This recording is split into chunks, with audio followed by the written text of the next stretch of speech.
यशोदा मैया से 100 वर्ष के बाद ठाकुर जी मिले तो थोड़ी सी भावुक कथा है, आइए सुनते हैं। मैया यशोदा से 100 वर्ष के बाद ठाकुर जी मिले। विनोद चर्चा चलती रही ठाकुर जी से।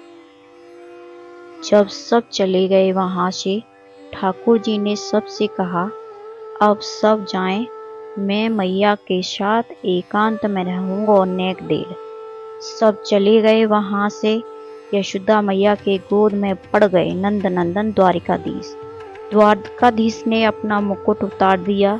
अब द्वारकाधीश नहीं, अब कन्हैया बन गए थे। वर्णन तो ऐसा भी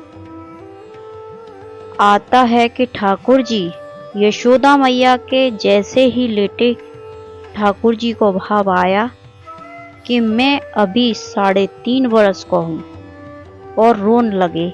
यशोदा मैया बोली, लाला का भयो? बोले, मैया अपनो पयोधर पिवाए दे मोकू जल्दी से। ये बात जबकि है जब ठाकुर जी के पर पुत्र भी हो चुके हैं। ठाकुर जी के पुत्रों के पुत्रों के पुत्र हो चुके हैं। ठाकुर जी की पर दादा बन चुके हैं।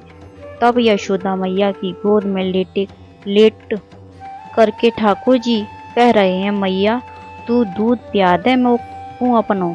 और कहा, यशोदा मैया अपने पयोधर का पान कराती हैं। ठाकुर जी की अद्भुत लीला है। अब ठाकुर जी की आयु 100-110 के आसपास है। तो सोचो यशोदा मैया की आयु कितनी होगी। लेकिन प्रेम की कोई अवस्था नहीं होती। लोग अपने लिए कह देते हैं, पर वहाँ नहीं, ये तो ब्रज में ही घट रही है। राधे राधे।